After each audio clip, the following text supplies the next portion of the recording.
Pronto? Ok. Bom, eu preparei uma notinha de aula para vocês. Eu não sei se vocês já tiveram acesso no WhatsApp, mas essa nota de aula, ela tem várias especificidades técnicas que a gente pode visualizar na legislação mesmo. O que eu gostaria de passar para vocês hoje é mais a ideia do processo administrativo, como é que surge uma demanda e origina o processo administrativo, relacionar isso. Vocês já viram TGP? Já, né? Acho que sim. Teoria Geral do Processo? Pronto.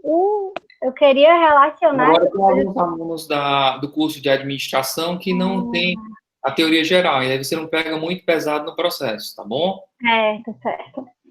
Pois é, justamente isso. Essas regras técnicas que eu coloquei na nota de aula, mais para quem eventualmente quer estudar para concurso, tem mais detalhado. O que eu quero mesmo é que vocês entendam como surge a demanda administrativa, né? Ela está para o processo judicial, mas se diferencia um pouco do processo judicial, apesar de terem bases próximas.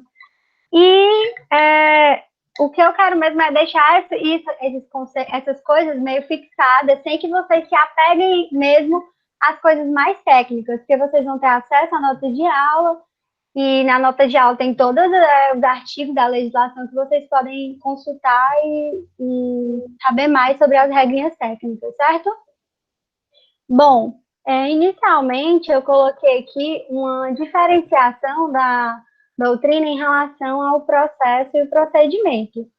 Essa diferenciação, ela é mais doutrinária, tem uma relevância muito prática, porque alguns desses autores, eles até tomam os dois como sinônimos. Eu vou falar para vocês o conceito que eu acho melhor de abordar, que é o do Eli Lopes, no qual ele trata o processo como um conjunto de atos coordenados para a obtenção de decisão sobre uma controvérsia no âmbito judicial ou administrativo, no nosso caso aqui, no âmbito da administração pública. E o procedimento, para ele, seria um meio, um modo de realização do processo, o rito em que o processo vai tramitar, certo? Só Inicial. respondendo a pergunta que foi Oi. formulada, o Aonde? Rodrigo está falando. Eu pode deixar que eu vou conduzindo ele para você não se preocupar com as perguntas. Eu vou Certo. olhando aqui. Está dizendo se a gente vai se ater a processo disciplinar ou qualquer processo administrativo. A qualquer processo administrativo. O processo disciplinar é um deles, tá bom? Mas todas as normas gerais que vão ser vistas aqui irão servir para o processo administrativo tributário, disciplinar, enfim, vigilância sanitária, entre outros. Sim. Eu ia entrar agora nesse aspecto da legislação, porque há uma diferença entre o processo administrativo, em sentido amplo, que nós vamos utilizar como base a lei federal, que disciplina o processo administrativo no âmbito federal, a lei 9784, e há uma diferença desse processo para o processo administrativo disciplinar, que tem a sua disciplina geral na 8.112, na lei que trata do regime dos servidores públicos. E aí, esse processo administrativo disciplinar, como a gente vai ver, também é diferente da sindicância, e aí, para isso, nós vamos utilizar a Lei 8.112. E nós vamos falar também no decorrer da aula. Se não dá tempo hoje, a gente vai falar quarta-feira sobre isso. Mas, inicialmente, o processo administrativo no âmbito federal é disciplinado por essa lei. Essa lei, ela é de aplicação subsidiária aos outros entes, porque ela não é uma lei nacional. Cada ente pode ter a sua legislação sobre o processo administrativo. Mas, caso leis próprias não disponham sobre algo, a lei federal, a 9784, pode ser aplicada de forma subsidiária. A par da lei federal, a gente também tem leis específicas, que é a 8.112, para disciplinar especificamente o processo administrativo disciplinar, que vocês vão ver que vai dispor sobre penalidades aplicáveis aos servidores públicos. É diferente. O processo administrativo que a gente vai começar agora, ele é mais amplo e ele não envolve especificamente as penalidades aos servidores públicos.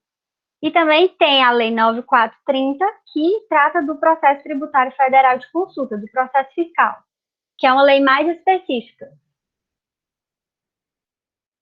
Eu coloquei uma observação aqui só para vocês entenderem que a TGP, a Teoria Geral do Processo, ela pode ser relacionada com a disciplina do processo administrativo. Vão haver pontos em comum e vão haver pontos em que elas divergem, mas, inclusive, o Código de Processo Civil, no artigo 15, ele prevê a possibilidade de incidência supletiva ou subsidiária do Código de Processo aos processos administrativos, processos eleitorais, ou mesmo processos trabalhistas. Aí aqui tem uma crítica realizada por parte da doutrina sobre isso, porque não se pode entender como uma transposição das regras do CPC para o âmbito da administração pública.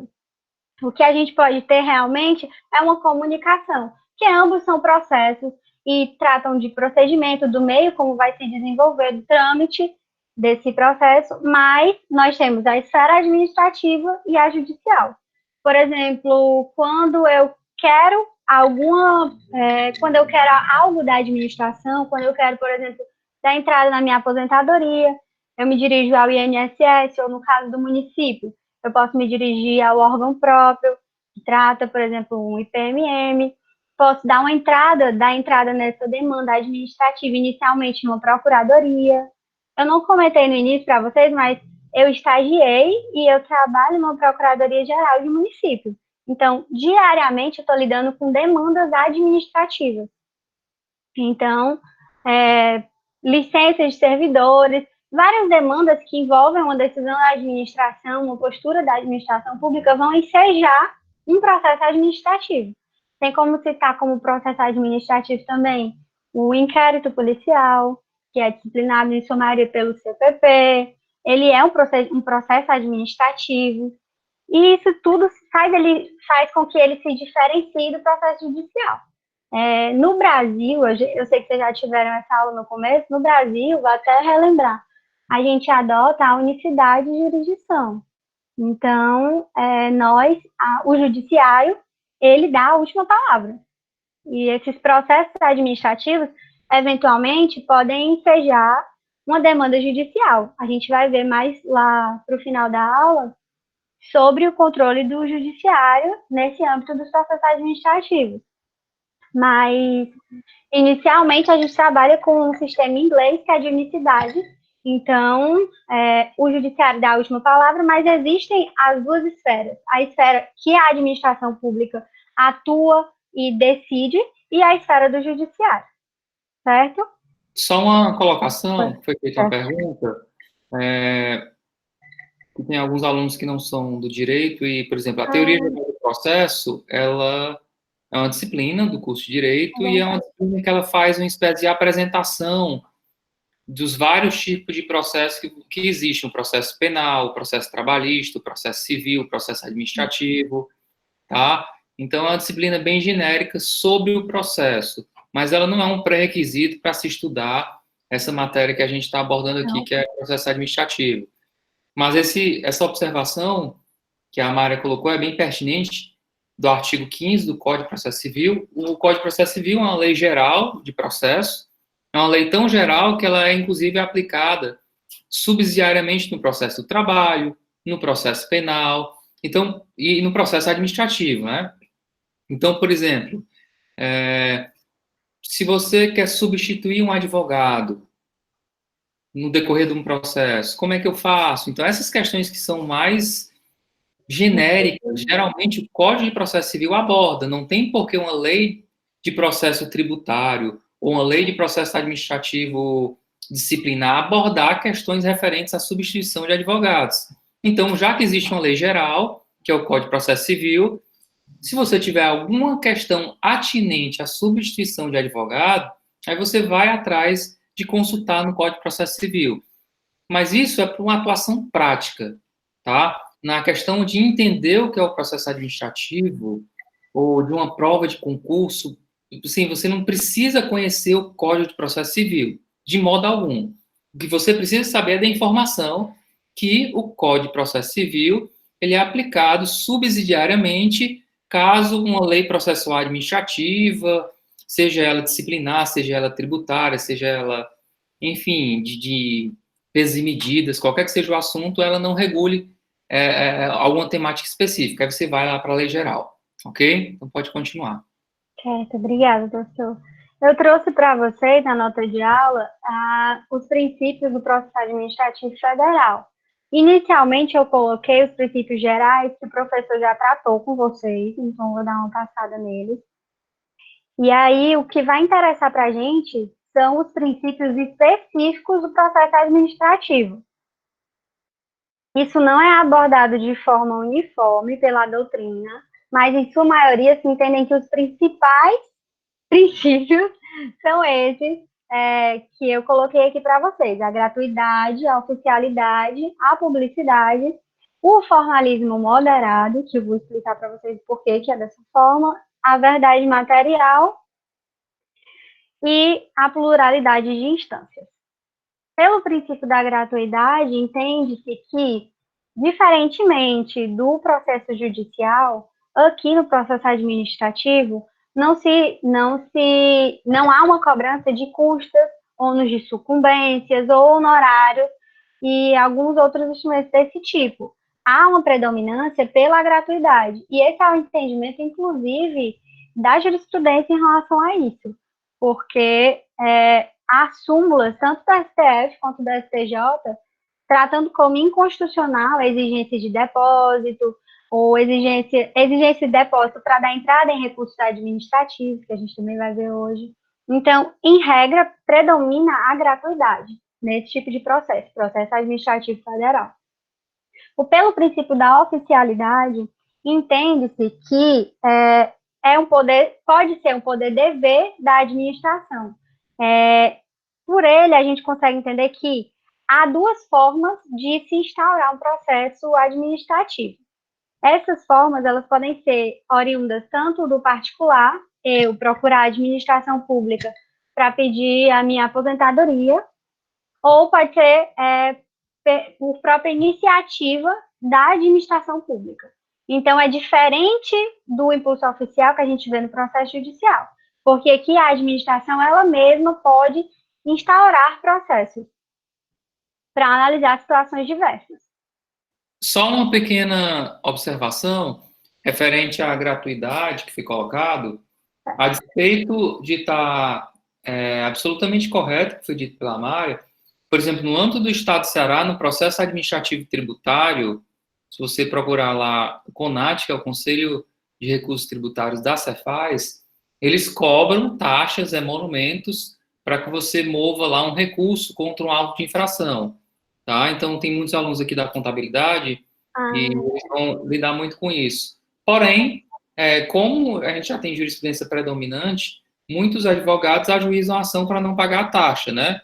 Só que, às vezes, a taxa, sei lá, se for R$100, R$200, aí é melhor você pagar a taxa que entrar com a ação judicial, o advogado pagar. Então, enfim, o Estado do Ceará meio que agiu como, sei lá, uma raposa, né? Ele colocou uma taxa não muito alta, porque isso é um desincentivo a você procurar o Poder Judiciário para não pagar a taxa, né? Então, mas algumas empresas que litigam constantemente no contencioso, eles ajuizam a ação genérica para que essa empresa não pague nenhum tipo de taxa se for preciso procurar lá o CONAD, que é o Conselho Nacional de Contribuintes.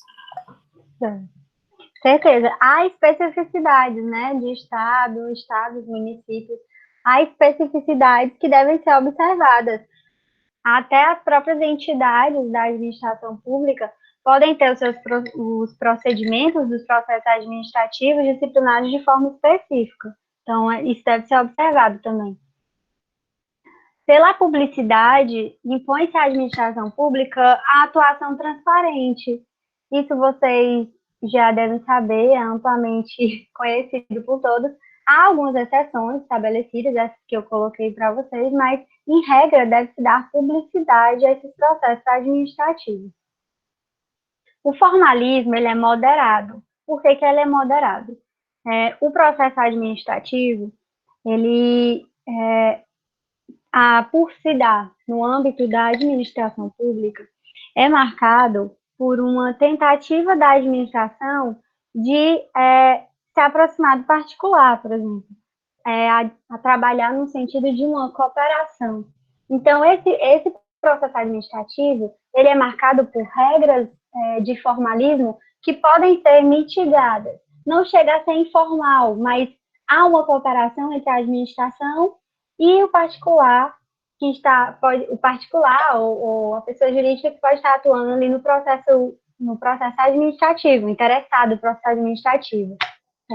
Isso implica que, por exemplo, no caso de faltar algum documento, faltar algum preenchimento de algum requisito em uma demanda, no momento de entrar com uma demanda administrativa, há a possibilidade de que a administração pública ela peça ao particular que corrija juntando aquela documentação e não indefira de pronto, sem dar chances para que ele possa complementar a documentação ou preencher algum requisito. Isso é meio que uma cooperação mesmo. Aí esse formalismo ele é chamado por alguns autores também de informalismo moderado. Mas eu acho preferível utilizar formalismo moderado, porque o que há realmente é uma mitigação para dar andamento àquela demanda, e não um informalismo mesmo. A verdade material, ela também é pautada na verdade material, deve-se buscar o conhecimento dos fatos de forma ampla, deve-se, se for o caso, produzir provas, perícias, solicitar pareceres, isso tudo em busca de conhecer realmente os fatos relevantes e possibilitar que seja dada uma decisão mais acertada pela autoridade competente administrativamente. A pluralidade de instâncias. E aqui a gente pode fazer o paralelo com o duplo grau de jurisdição, a possibilidade de se recorrer em processo judicial. Aqui também, inicialmente, é dada uma decisão por uma autoridade competente e essas decisões elas estão sujeitas a uma revisão. Há alguns requisitos, como a gente vai ver, mas, em regra, há pluralidade de instâncias. Aquelas decisões elas podem ser revistas por uma autoridade superior, nós vamos ver essas regras. Esses são os princípios que são utilizados no processo administrativo. E aí, passados eles, a gente vai dar entrada a gente vai iniciar aqui as fases do processo administrativo. Processo administrativo... Só uma complementação que está sendo falado, com relação aos princípios, né, da publicidade. Por exemplo, no processo administrativo disciplinar, às vezes, antes de instaurar o processo, eles fazem, tipo, apurações preliminares, né? Então, essas apurações preliminares, elas não estão sujeitas à publicidade, tá? É como se a administração pública tivesse preliminarmente verificando o preenchimento ou não de um indício para que seja instaurado uma sindicância ou um processo administrativo disciplinar, etc. Tá bom? É só uma complementação. E esse formalismo moderado, só uma complementação, é porque geralmente o processo disciplinar, às vezes até o processo civil, funciona mais ou menos dessa maneira, porque apesar da lei colocar algumas fases, né, de cumprimento obrigatório, no meio termo dessas fases, as partes elas podem levantar alguns questionamentos, solicitar algumas diligências complementares, ou seja, não existe uma formalidade que ela só pode tomar a decisão A, B, C ou D, ou só pode ouvir agora a testemunha, depois só pode fazer a defesa, ou seja, às vezes, nesse meio termo, as partes podem levantar alguma questão incidental, tá bom? Só um complemento. Certo. Já, pode continuar. Certo. As fases do processo administrativo, elas podem ser divididas em algumas categorias, mas como o professor falou, essas fases, elas não são exatamente rigorosas. Não é que eu só vou poder colher tal depoimento na instrução, acabou a instrução, vou para a parte decisória, não. Tem até uma possibilidade que a gente vai ver na lei, acredito que eu coloquei na nota de aula, de abertura para a realização de mais alguma prova, oitiva de mais alguma testemunha, enfim, tudo para buscar a verdade material mesmo, conhecer amplamente os fatos. A gente tem a instauração, que eu falei para vocês, que ela pode se dar de ofício ou a pedido à própria administração pública, em decorrência desse princípio da oficialidade da iniciativa, um processo administrativo, ou a pedido, por meio de um requerimento escrito. Eu coloquei entre parênteses que há a possibilidade de solicitação oral, porque a 9784 ela traz no artigo 5º essa abertura. Mas, em regra, o procedimento ele é escrito. Há algumas especificidades que devem conter. Isso se assemelha um pouco a uma petição inicial de um processo. Deve conter o órgão ou a autoridade a que se dirige aquela demanda. Se eu vou dar entrada no meu pedido de aposentadoria, eu vou dirigir a que órgão? Se tem órgão próprio municipal, eu vou dirigir ao presidente daquele órgão, ao diretor, coordenador. Eu tenho que colocar isso no meu requerimento para poder instruir o pedido, a demanda do processo administrativo. Deve ser feita a indicação do interessado ou quem esteja representando ele também, a indicação do domicílio, o local para recebimento de eventuais comunicações no decorrer do processo, e deve ser feita a formulação do pedido, expondo-se os fatos, os fundamentos que embasam aquele pedido, bem como datado e assinado pelo requerente ou representante. Mas, como falei para vocês, que o formalismo é moderado, na ausência de algum desses requisitos, a administração pública ela deve orientar o interessado a supri-los. Isso é uma coisa que está presente na legislação e faz com que seja vedada a recusa justificada da administração daquela demanda. Então, há uma cooperação. Isso também existe no âmbito do processo administrativo. Então, a administração, ela orienta o interessado a suprir se ela acredita que está faltando naquela demanda. Eu coloquei algumas observações, que é a necessidade dos órgãos e entidades elaborarem modelos de formulário. Isso é uma possibilidade, na verdade ele coloca deverão, mas acredito que seja uma possibilidade ser realizada no âmbito dos órgãos e entidades, e que nem sempre é adotada, inclusive. Mas é uma curiosidade que está presente na lei, na 9784. Há também que se falar da pluralidade de interessados. É possível, quando haja mais de uma pessoa interessada numa demanda e aquela demanda tenha um conteúdo e um fundamento idêntico, formular-se um único requerimento. Mas ele veda essa possibilidade quando forem utilizados preceitos legais diversos, que aí a demanda não se assemelharia totalmente, então ficaria mais complicado e mais moroso, inclusive, analisar pedidos que se comunicam, mas que não são fundamentados naqueles mesmos preceitos legais, dentro de um mesmo processo administrativo. Essa pluralidade, eu acredito, em um único requerimento, dá uma celeridade. Então, a ideia é que ela realmente traga essa celeridade para o processo administrativo. Se o preceito é diferente, a gente já não tem muita essa possibilidade. Aqui eu coloquei para vocês os legitimados na qualidade de interessado. É importante verificar isso para a gente saber quem pode intervir no âmbito desse processo administrativo. Então, nós temos as pessoas físicas ou jurídicas que iniciem como titulares ou tenham interesses individuais naquela demanda, ou então no exercício do direito de representação. É pertinente você ser verificado qual é a importância da presença daquela pessoa naquele procedimento, naquele processo. E isso é verificado por meio desses requisitos que a legislação traz. Aqueles que, sem terem iniciado o processo, têm direitos ou interesses que podem ser afetados pela decisão. Se eu vou requerer, por exemplo, algum tipo de afastamento na minha repartição, tem alguma outra pessoa que também que está gestante, que vai entrar em período, e só somos nós dois.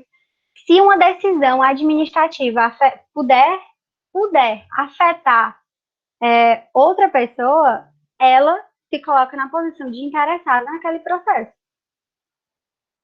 Organizações ou associações representativas também podem ser interessadas quando a demanda versar sobre direitos e interesses coletivos, pessoas ou associações legalmente constituídas quanto a direitos ou interesses difusos também.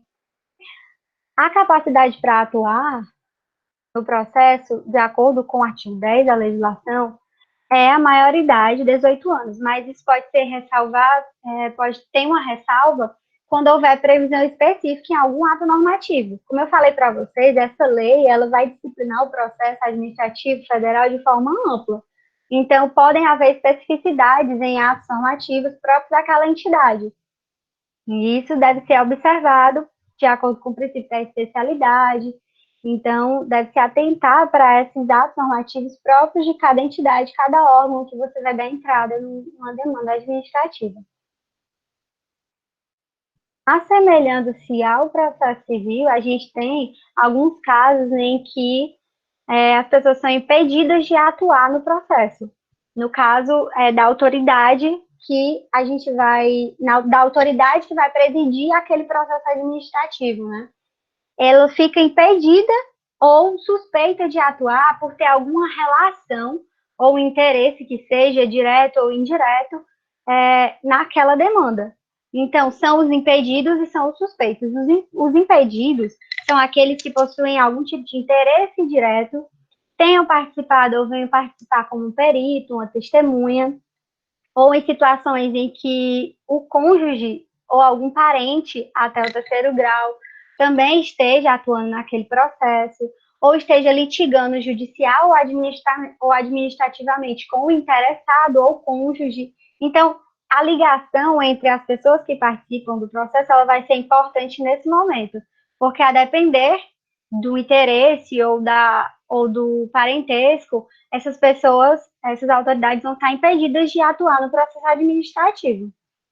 Eu coloquei uma observação aqui, que é a autoridade ou servidor que incorrer em impedimento deve comunicar o fato à autoridade competente, abstendo-se de atuar, pois a omissão do dever de comunicar o impedimento, ela pode constituir uma falta grave, e inclusive aquele servidor que se abster de comunicar, que está impedido ou que é suspeito de atuar, mesmo que ele em si não tenha um interesse, mas que, de acordo com a legislação, isso fique verificado por preencher esses requisitos, ele deve comunicar, isso pode ser tomado como uma falta grave. E aí ele pode ter efeitos disciplinares. E esses efeitos disciplinares a gente vai verificar no processo de sindicância ou PAD, processo administrativo disciplinar, a depender da penalidade. É considerado suspeito quem tem amizade íntima ou inimizade notória com algum dos interessados ou com os respectivos cônjuges, companheiros, parentes e afins até o terceiro grau. Vocês conseguem observar que a autoridade ou o servidor que está atuando naquele processo administrativo, que está se desenvolvendo no âmbito da administração pública, ele pode ter, é cotidiano, ele pode ter relações, conhecer, ter amizade ou mesmo inimizade com pessoas que vão demandar na administração pública. Então, é mais do que comum essa verificação de impedimento ou de uma suspeição. Porque eu não sei se vocês conseguem visualizar, mas, por exemplo, eu trabalho numa procuradoria. E aí, se está se desenrolando um processo administrativo disciplinar lá na procuradoria, eu sou uma servidora, estou compondo uma comissão do processo administrativo disciplinar. E aquela pessoa que está sendo ali investigada no processo administrativo, ela tem, por exemplo, eu tive ou eu tenho alguma inimizade e é do conhecimento de todos. Então, eu me consideraria suspeita de atuar naquela comissão. Espero que vocês estejam conseguindo visualizar, porque falar só para o computador é estranho.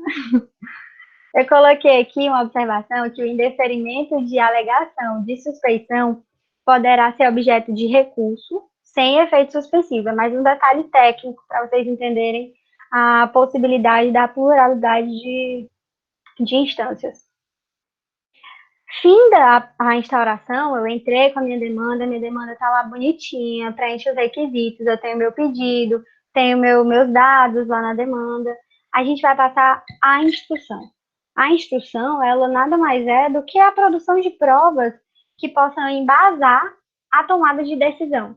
A instrução, ela vai possibilitar uma análise ampla, fática, a produção de testemunhos, pareceres, outras coisas que possam fundamentar, instrumentos que possam fundamentar a tomada da decisão, porque essa decisão administrativa, ela deve ser fundamentada.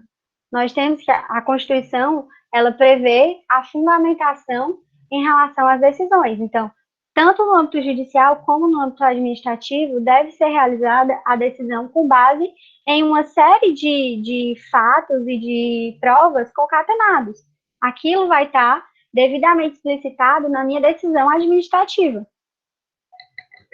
Essas atividades da instrução, elas podem se desenvolver tanto de ofício como mediante impulso do órgão responsável.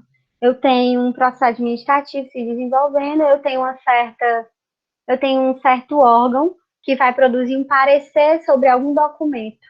E aí aquele órgão também pode intervir no processo e ser realizada uma determinada prova por iniciativa dele. Mas, em regra, o ônus da prova, ele é do interessado. O interessado, eu demandei à administração, então, por que que eu tenho direito à minha aposentadoria? Por que que eu tenho direito a uma licença? Por que que tem algum erro em um documento do meu carro e eu vou demandar o Detran? Enfim, são possibilidades que são verificadas e quem vai alegar aquilo que é o interessado está incumbido de apresentar os fatos e trazer aquelas provas que ele acredita serem necessárias. E em algum momento, caso a administração necessite de complementação ou de mais alguma prova para poder formar a sua decisão, ela vai solicitar. Há essa possibilidade. Não é algo fechado. Os interessados, eles têm direito de juntar documentos, pareceres, requererem diligências e perícias, bem como aduzir alegações referentes à matéria objeto do processo. Como eu falei para vocês, esse momento da instrução é um momento que produz-se prova amplamente. Então, só são vedadas e a administração deve recusar, fundamentando isso em decisão, provas que sejam ilícitas, impertinentes, desnecessárias ou protelatórias. E isso é um juízo que vai ser feito por parte da autoridade competente. É formada uma comissão, tem um presidente da comissão, eu solicito a juntada de uma prova que é ilícita ou que é impertinente, então, por meio de uma decisão fundamentada, aquela autoridade que está conduzindo o processo administrativo, ela poderá recusar a minha prova sobre essas alegações e fundamentando a decisão. Eu achei muito interessante que na lei do processo administrativo, ela traz essa possibilidade da realização de consulta pública, audiência pública ou outros meios que envolvam a participação popular, quando a matéria daquele processo envolver um assunto de interesse geral. A consulta pública, ela está prevista lá no artigo 31, e os interessados podem sugerir condutas ou ações do processo dentro de um período fixado. Ela não vai gerar exatamente um vínculo, mas aquele cidadão que participou de uma consulta pública em um processo, a administração está resolvendo algum processo que envolve, por exemplo, direito ao meio ambiente, com alguma pessoa jurídica. E aí, aquele assunto, ele envolve aquele assunto envolve um interesse geral, coletivo. Ela pode realizar algum desses meios de participação popular para poder a população intervir ou dar sugestões, participar de uma forma ativa daquele processo administrativo, tendo em vista a matéria que ele encerra, né? A audiência pública, diferente da consulta pública, No artigo 32, ela se apresenta de uma forma mais solene. É fixado um local, uma data, uma hora para a oitiva da população. Além da consulta e da audiência pública, que elas têm bases parecidas, que é a atuação da população naquele processo, também podem ser utilizados outros meios de participação. E por meio desses meios de participação, a gente pode também ter uma atuação de organizações ou associações. Aqui no município, a gente tem algumas associações, por exemplo, a Associação de crianças que possuem deficiências, e aí essa associação eventualmente poderia intervir em algum processo administrativo que envolva uma matéria de pertinência geral no tocante ao interesse da associação, do que é o objeto da associação. Uma observação: o arquivamento do processo pela administração, quando solicitados dados, atuações ou documentos necessários à apreciação ao interessado e ele não atender no prazo fixado. É o seguinte, eu dou entrada numa demanda, e aí a administração ela vai me comunicar. Eu informei o meu endereço, a administração ela vai me comunicar a necessidade de juntar documentos ou de realizar algum ato naquele processo. E aí eu não cumpro com a determinação da administração. Então, a administração ela pode arquivar o processo, mas há também algumas exceções a isso. A gente vai ver no processo disciplinar também que há a possibilidade da administração, por ela mesma, dar continuidade dar continuidade ao trâmite daquele processo. Fim da instrução, o órgão que não for competente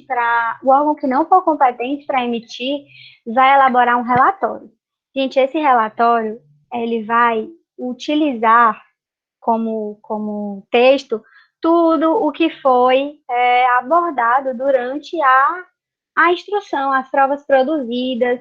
É um relatório que vai conter as fases daquele processo, que vai conter as testemunhas que foram ouvidas, ou as perícias que foram juntadas, e aí, lá, ao final desse relatório, a autoridade vai emitir uma decisão e vai justificar, vai formular uma proposta de decisão, que não é vinculativa ao órgão que for competente para decidir. Ele vai esse órgão que não for competente, ele vai elaborar o relatório, mas o relatório ele vai indicar o conteúdo, as provas e tudo, e vai formular uma proposta. Essa proposta vai ser fundamentada. Sim, não, fundamento, porque vai ter deferida a sua pensão, a sua aposentadoria, os seus documentos do carro estão ok ou não estão ok, e aí fundamentar aquilo ali. E isso vai ser encaminhado à autoridade que for competente, caso aquela não seja competente para emitir a decisão final. A fase da decisão, ela inicia logo após a emissão desse relatório. E aí a gente tem um prazo que já há na legislação a possibilidade de prorrogação. A decisão, ela deve ser tomada num prazo de 30 dias, e esse prazo pode ser prorrogável por igual período. E há uma obrigatoriedade que essa decisão ela seja explícita, que ela seja, falando em relação ao princípio da transparência, que ela seja transparente, que ela exponha a fundamentação, que ela exponha o porquê da decisão que ela está tomando, tudo com base no que foi produzido em sede de instrução, no processo, para conferir uma legitimidade àquela decisão, em atenção ao princípio da transparência, da necessidade de fundamentação de decisões, tudo isso é assegurado pela Constituição. Então, essa decisão explícita é mais um desdobramento do que a Constituição já traz. Coloquei algumas observações aqui também que eu achei importantes, que tratam da possibilidade de desistência ou renúncia a direitos disponíveis por parte do interessado por meio de uma manifestação escrita, desistência ou renúncia não vai prejudicar, nesse caso, falei para vocês do arquivamento em caso do particular não apresentar a documentação ou atuar da forma que a administração solicitar, essa desistência, esse fato também pode ser verificado quando houver uma desistência ou uma renúncia por parte dele.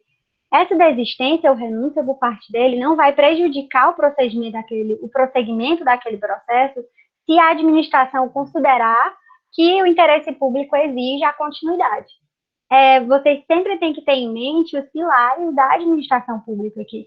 A supremacia e a indisponibilidade de interesse público. A administração pública está atuando aqui para preservar o interesse de uma coletividade. Então, se o particular desiste de um processo ou renuncia a algo, e a administração entende que aquilo tem que prosseguir, em nome da coletividade, vai dar prosseguimento. Até porque ela mesma poderia ter dado início ao processo, porque, de acordo com a forma de instauração que a gente viu, ela pode iniciar de ofício ou pode dar início a um processo a pedido. Então,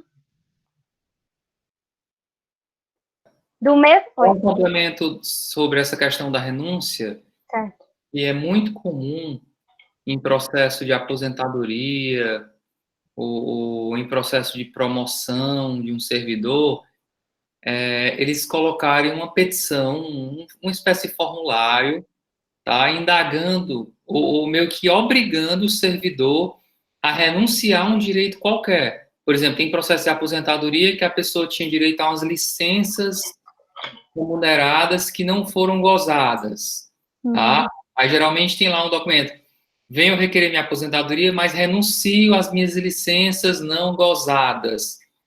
Assim, por mais que a pessoa assine, né, essa assinatura ela é meio ilógica, né? Por que a pessoa vai abrir mão do seu direito de receber uma licença que era para ser remunerada, né? Então, por mais que a pessoa renuncie a esse direito, ele pode ser questionado judicialmente. Isso é muito comum. Tá? Eu mesmo, para promoção minha na universidade, tem lá um formulário padrão.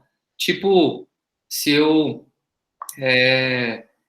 requerer minha licença, minha progressão, 3 meses depois do dia que eu poderia ter pedido, aí eles colocam lá, pelo fato de você ter requisitado 3 meses depois, você abre mão da correção monetária desses 3 meses. Eu para o meu processo não ficar parado. Mas se eu quiser questionar isso judicialmente, eu posso. Às vezes não questiono porque é insignificante, R$ 100, né, para fins de uma promoção, mas a administração pública continuamente ela abusa nesse aspecto. Com certeza.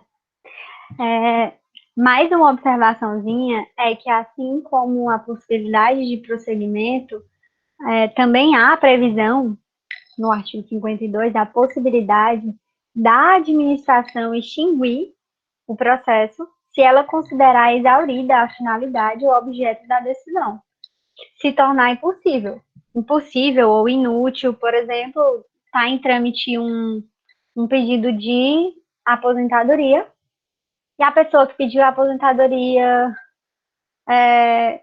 enfim, por exemplo, vem a falecer ou algo do tipo. Então, aquele processo administrativo, ele vai se tornar, a decisão dele vai se tornar impossível, vai se tornar inútil, vai ser prejudicada. Ou o caso de uma correção de algum documento junto ao DETRAN, e é emitido um ato normativo que torna aquele meu documento ok, algo do tipo. Coisas que vão fazer com que o processo ali não tenha mais interesse de tramitação. E aí a administração ela pode extinguir aquele processo. Como eu falei para vocês, pelo princípio da pluralidade de instâncias, as decisões elas podem estar sujeitas a recursos administrativos, né? Esse recurso administrativo ele tem uns requisitos, e aí a gente pode verificar isso nos artigos 56 ao 65. Até é bom depois vocês darem uma olhadinha na legislação para vocês conhecerem melhor a legislação. Às vezes os professores, tratam muito das legislações em sala e a gente não faz leitura da legislação, a gente pega e fica só com aquilo que o professor falou, mas é importante que vocês já estão tendo a aula aqui, aí depois façam uma leitura da legislação para poder conhecer melhor os dispositivos e até conseguir assimilar melhor. Eu falo aqui dos artigos, mas como eu sou aluna, eu sei que a gente escuta os dispositivos, mas fica bem melhor quando a gente vai na legislação e faz a leitura daqueles artigos. Então, esse recurso administrativo, ele é dirigido inicialmente à autoridade que proferiu a decisão, porque existe uma possibilidade de que aquela autoridade reconsidere em 5 dias a decisão que ela tomou. E aí, caso ela reconsidere aquela decisão, beleza, ok, foi reformada a decisão. Mas ela pode não reconsiderar. Aí, nesse caso, encaminhar a autoridade superior para que possa decidir se aquela decisão realmente foi acertada ou não, com base nas provas que constam nos autos do processo administrativo. Porque o processo administrativo, pelo menos aqui no município, os nossos processos administrativos, eles são físicozinhos ainda, eles têm número, eles possuem toda aquela organização bonitinha que eu acho que quem é do direito, já tem mais contato com o processo, pode verificar. É um processo do mesmo jeitinho, com as mesmas características, assim, pelo menos aquelas em relação ao formal, né? Ganhar número, aqui, né, que a gente ainda trabalha com os processos físicos, ser encadernados e tal, ganhar uma capa, tudo bonitinho. Esse recurso administrativo, é importante mencionar que ele independe de caução, mas, como o professor ressaltou, isso é uma regra geral que pode ser mitigada frente a normas específicas daquele órgão ou daquela entidade. Que ele falou muito bem também que há uma possibilidade de se recorrer daquelas custas, daqueles eventuais ônus que sejam colocados para particular ou para a pessoa jurídica que ingressasse em algum tipo de processo. O prazo para interposição do recurso, ele é de 10 dias. E esse prazo, ele é contado da ciência ou da divulgação da decisão recorrida.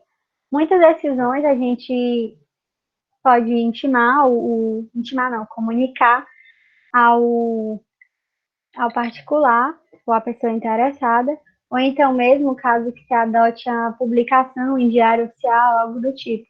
Então, esse prazo, ele é contado da ciência daquela decisão ou da divulgação mesmo do que foi adotado pela autoridade competente para decidir. Há alguns casos em que o recurso ele não é conhecido.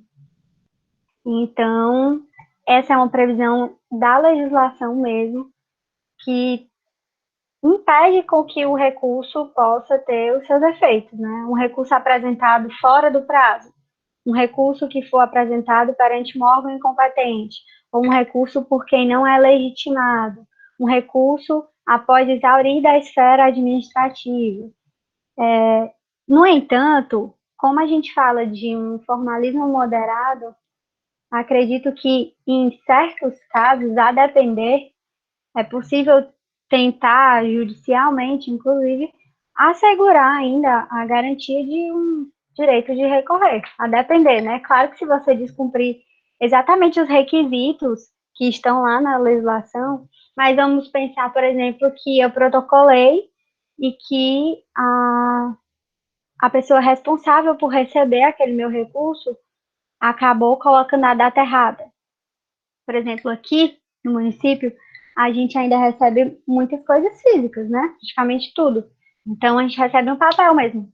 E a moça, a secretária lá da procuradoria, que fica responsável por receber, carimbar, notar, colocar a data, ela pode se equivocar e colocar uma data diferente. E aí, quando ela passar a demanda para os advogados que trabalham lá no âmbito da procuradoria, a gente pode verificar que está fora por um acaso. Ele pode datar também, ele vai datar o recurso dele, mas a gente pode verificar que ela colocou a data de protocolo e passaram 20 dias. Então, mas você pode, inclusive, verificar isso. Ah, não, eu protocolei tal dia. Eu lembro que eu fui tal dia. Então, é uma possibilidade. É uma possibilidade. Só um detalhe com relação Oi. ao prazo, que já foi chamada a atenção desse assunto, né? Apesar de ter esse prazo de 10 dias para interposição de recurso, cada legislação própria, a lei do processo administrativo tributário, a lei do processo disciplinar, no caso do Estatuto de Servidores Públicos, então a lei do acesso à informação, cada legislação pode ter um prazo próprio para recurso, que aí, se não tiver prazo, esse é o prazo geral, tá bom? Certo. A gente tem até aqui... Dá licença, eu queria Oi. fazer uma pergunta. Oi. Para entrar na justiça sobre esses assuntos administrativos, necessariamente tem que entrar com um processo administrativo ou já pode entrar na justiça direto? A minha pergunta se faz porque uma vez um colega entrou com uma ação na justiça sobre o assunto desse administrativo. Aí o juiz sentenciou logo, acho que sem nem examinar, pedindo que ele primeiro exaurisse a esfera administrativa para depois entrar na justiça. Aí eu queria saber se isso é regra, se tem uma lei para isso ou não. Depende de cada justiça, A cada regra juiz. geral, Em regra, né? a regra geral, Rodrigo, é que, até como está na Constituição Federal, né, é livre o acesso ao Poder Judiciário. Mas, assim, na jurisprudência, eu acho que, inclusive, eu já falei isso para vocês. Na jurisprudência, existem algumas exceções. Por Existe. exemplo, A gente... o processo de aposentadoria. Você não pode solicitar uma aposentadoria no âmbito judicial se você não a requereu administrativamente. Tá? Então, existem algumas poucas exceções. A regra geral é que você pode, por exemplo, uma multa de trânsito. Você não é obrigado a recorrer à junta de recursos administrativos, não. Você pode já entrar com a ação para anular a multa de trânsito, tá bom? Ou seja, a lei nenhuma pode vedar o acesso ao Poder Judiciário. Mas existem algumas questões de direito material. Como é que você vai alegar que a administração pública está errada se ela não está nem ciente do problema ou se ela nem pode constituir um direito ou algo dessa natureza, como é o caso da aposentadoria? Eu não sei se vocês já estudaram, por exemplo, habeas data, mas quando você vai dar entrada no habeas data, por exemplo, você tem que fazer a prova. Um habeas data, você vai pedir informações à administração, e aí você vai e prova o indeferimento daquelas informações. Eu vou utilizar a lei de acesso à informação, deixa eu me explicar melhor. Vou utilizar a lei de acesso à informação e vou pedir informações numa repartição.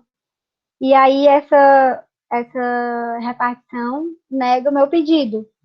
Então, isso pode dar ensejo ao habeas data, uma ação autônoma. E aí, para dar entrada no habeas data, eu vou fazer prova daquele indeferimento administrativo, senão não tem causa, não tem justificativo para dar entrada no habeas data se eu não fiz o requerimento administrativamente daquelas informações que eu queria, ou se o poder público não se omitiu de me responder. Também tem caso de justiça desportiva, isso está previsto até na Constituição. Existem algumas exceções, eu posso mandar para você se você quiser, que primeiro deve se exaurir a via administrativa para depois ingressar judicialmente. Agora, a gente vai passar aqui bem rápido, porque isso tudo está bem previsto lá na legislação dos direitos e deveres dos administrados no tocante ao processo administrativo.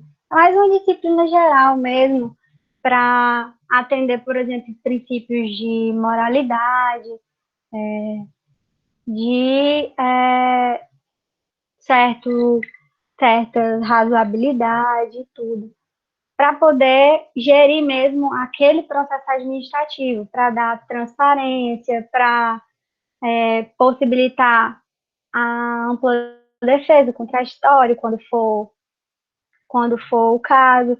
Então, assim, são mais regras gerais de regras de direitos e deveres gerais que podem ser verificados que devem ser adotados, devem ser conferidos para os interessados em processos, no âmbito dos processos administrativos federais.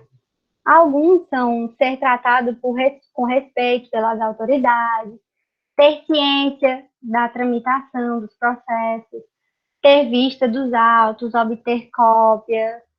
São alguns direitos que devem ser conferidos aos particulares, à pessoa jurídica, enfim, quem for interessado no processo. Alguns deveres, expor os fatos conforme a verdade, proceder com lealdade, urbanidade, boa-fé. São nuances gerais que são adotadas para o trâmite daquele processo de uma forma mais transparente, de uma forma adotando a moralidade, a publicidade, o respeito à boa-fé, a urbanidade. São direitos e deveres decorrentes dos princípios e do próprio procedimento do processo mesmo, que se busca a verdade. Então, se busca a verdade material, então tem que se expor os fatos, tem que se adotar uma boa-fé quando você vai dar um testemunho, quando você vai juntar alguma documentação para instruir aquele processo. Isso tudo está na legislação, vocês podem ler. Eu coloquei aqui uma tabelinha que eu também acredito que fica bom se vocês fizerem uma lida, né, derem uma lida nela para a próxima aula, mas a título de curiosidade mesmo, porque assim, a lei, como o professor já falou, a gente já mencionou várias vezes aqui, a 9784, ela traz disciplinas gerais e prazos gerais que são verificados caso a entidade ou o órgão no qual você vai demandar não possua um ato normativo específico sobre aquilo. Por exemplo, aqui eu tenho que a prática dos atos em geral, caso não exista uma disposição específica, ela deve se dar em 5 dias. A comunicação de atos em 3 dias úteis, mas vamos supor que o DETRAN ou o INSS adota prazos diferentes, possui uma disciplina de prazos diferentes. O prazo que deve ser observado é o prazo estabelecido nos atos normativos daquela entidade ou daquele órgão. E aí, caso esse órgão ou essa entidade não tenha o prazo estabelecido, você utiliza de forma subsidiária, você utiliza a Lei 9784. Então, é mais para vocês conhecerem, para vocês terem uma noção dos prazos que são adotados, os que podem ser prorrogados ou não. Aí eu sistematizei nessa tabelinha para vocês observarem de uma forma mais clara. Então, mas isso não dispensa a leitura da legislação e das doutrinas que vocês eventualmente adotam, né? Bom, pessoal, eu estou olhando aqui que já são 9h14. O professor falou que a gente vai até 9h20, então eu acho que fica melhor dar início ao processo administrativo disciplinar, toda a sindicância, todas as suas fases, inclusive tratar de controle judicial do processo administrativo na próxima aula. O que vocês acham?